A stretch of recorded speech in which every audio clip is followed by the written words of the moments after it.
फिर सामने जल्द आने को।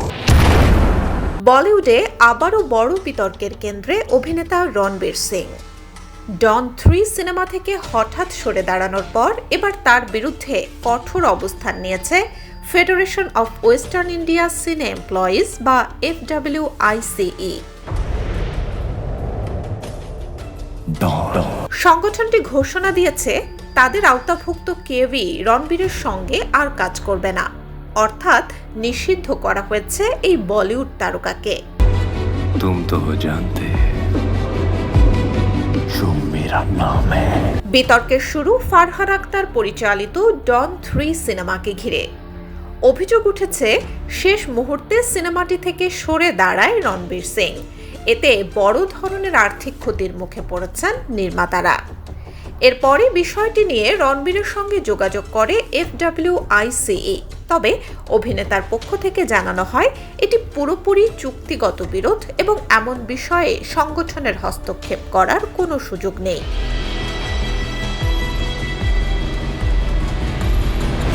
এরপরই প্রকাশ্যে আসে নন কোঅপারেশন ডিরেক্টিভ, যার অর্থ সংগঠনের সদস্যরা রণবীরের সঙ্গে কোনো প্রজেক্টেই কাজ করবেন না। বলিউডের মতো ইন্ডাস্ট্রিতে যেখানে শত শত টেকনিশিয়ান, লাইটম্যান, মেকআপ আর্টিস্ট ও স্পট বয় একটি সিনেমার সঙ্গে যুক্ত থাকেন, সেখানে এমন সিদ্ধান্ত শুটিং ও প্রযোজনায় বড় ধরনের জটিলতা তৈরি করতে পারে।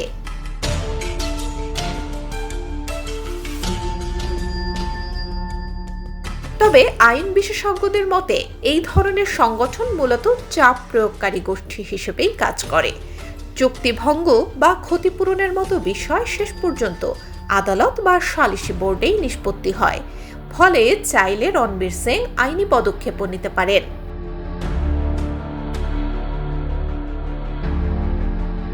এদিকে পুরো ঘটনায় এখনও নীরব অবস্থানেই রয়েছেন রণবীর। তার মুখপাত্র জানান, তিনি পুরো চলচ্চিত্র অঙ্গন ও ডন ফ্র্যাঞ্চাইজির প্রতি সম্মান রেখেই প্রকাশ্যে কোনো মন্তব্য করছেন না। বর্তমানে তার মনোযোগ নতুন কাজ ও ভবিষ্যৎ প্রকল্পে।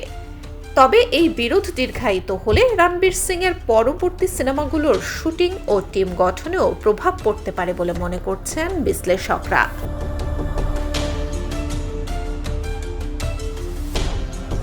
Desk report, BNews 24।